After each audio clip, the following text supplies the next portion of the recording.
আসসালামু আলাইকুম রহমতুল্লাহি ওয়াবারাকাতু। প্রিয় ভিউয়ার্স, আশা করি ভালোই আছেন। আজ আমি আপনাদের 27 ঘন্টায় কোরআন শিক্ষা এর সপ্তম ঘন্টা নিয়ে আলোচনা করব।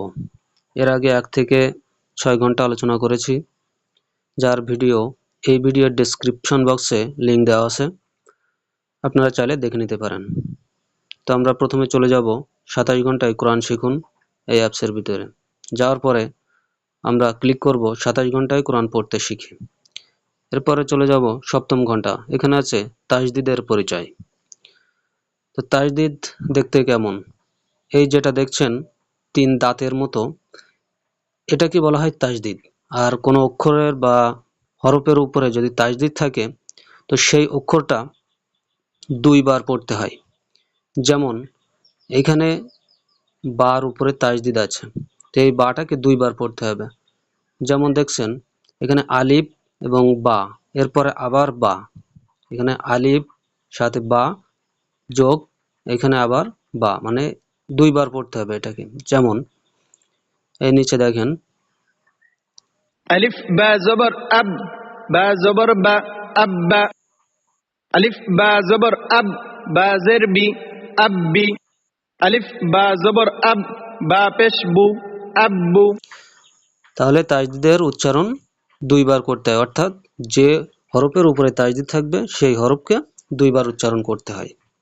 তো আমরা এগুলো এখন শিখব। আলিফ জবর, বা তাশদীদ জবর, আব্বা। আলিফ জের, বা তাশদীদ জবর, ইব্বা।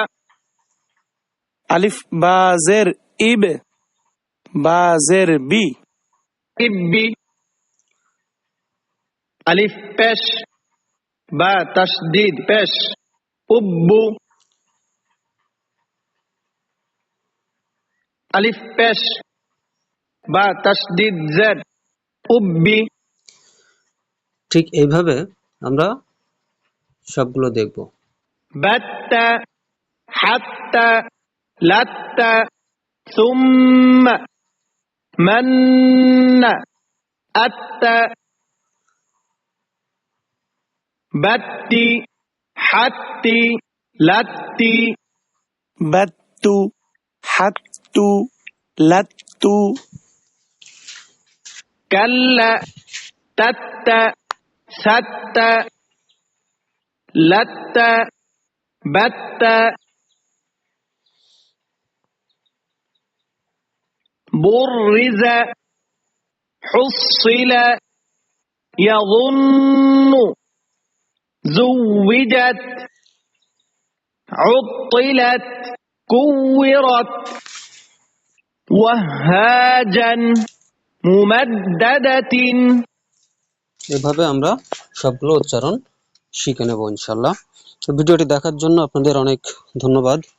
আশা করি আপনারা কোরআন শিখবেন এবং নিয়মিত তেলাওয়াত করবেন। আপনারা আমার জন্য দোয়া করবেন, আমি আপনাদের জন্য দোয়া করি। আল্লাহ হাফেজ।